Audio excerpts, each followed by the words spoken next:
So yun na nga guys, ito yung durian guys. Babanatan natin guys, bibiyakin. Napakahirap magbiyak nito guys kasi yung talas ng kanyang balat matutulis. Kailangan talaga matalas yung kutsilyo mo dito pag magbalat ka. Kasi sa balat pa lang guys, matulis na.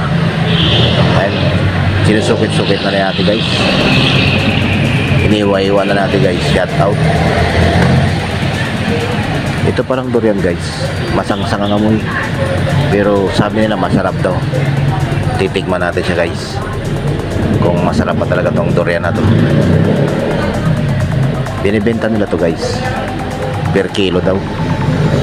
Pwede rin bumili ka ng nahahiwa na. Ayan, si ate inihiwa niya guys, lalagay niya sa styro. Titikman din natin mamaya to guys pag nabuksan na to guys. Hirap na hirap siya guys kasi matalas yung balat, mabay tinik-tinik. Shout out.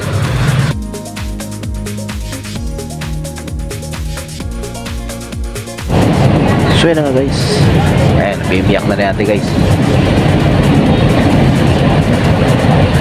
Duman yung ilarte guys, kaya malakas ang ingay guys. Duman yung ilarte.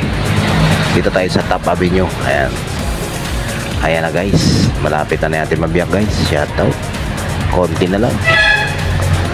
Ang durian, masangsang ang amoy guys. Matindi ang amoy nito.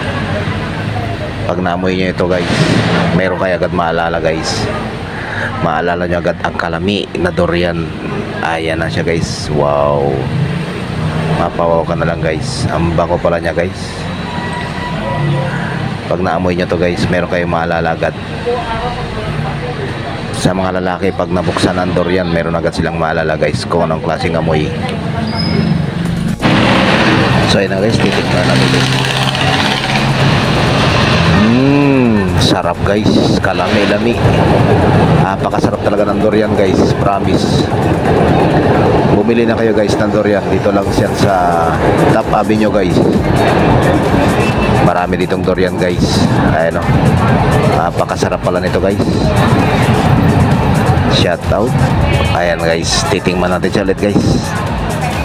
Wow, sarap talaga guys. Grabe ang amoy guys. Maraming salamat sa nanonood ng video ito. Thank you, God bless.